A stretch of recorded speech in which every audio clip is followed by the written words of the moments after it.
Hi everyone, it's Sabrina Woodworth with Work Lessons 101, and today's question is how to write an effective resume.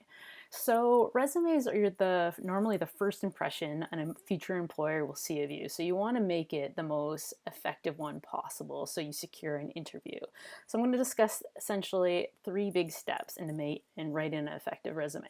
So the big reason is why you write an effective resume is obviously secure an interview. So step one in doing that is list and highlight your accomplishments and achievements instead of your responsibilities and duties. So you need to have your responsibilities in your resume, and many people do this, but where they fail is to actually how that responsibility brought and drove value to either their client or their organization.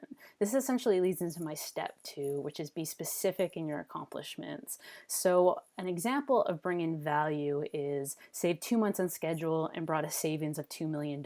Very specific, percentage based or quantitative.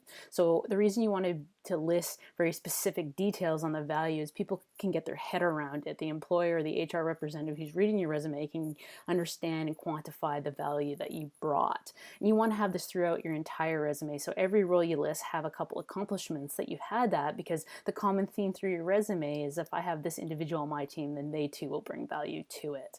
So that is the biggest one to have an effective resume is step one, and list your accomplishments and achievement. And step two, be specific in the value that you brought and give as many numbers and quantify that value. And last but not least, resumes are not a time to be humble. You need to brag a little and self-promote a little in your resume.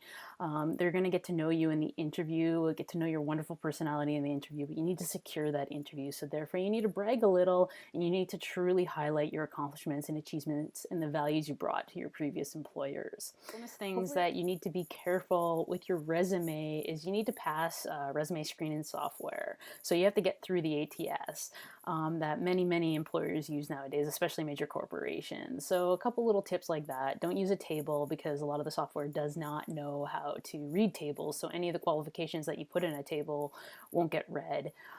Throw in the keywords from the job posting within your resume, because a lot of the software is kind of, word search those words. So those are the two biggest tips to help secure an interview with the ATS software. Hopefully that was helpful. Please reach out on any of my social medias and my website, Work Lessons 101, with your questions. Have a great day.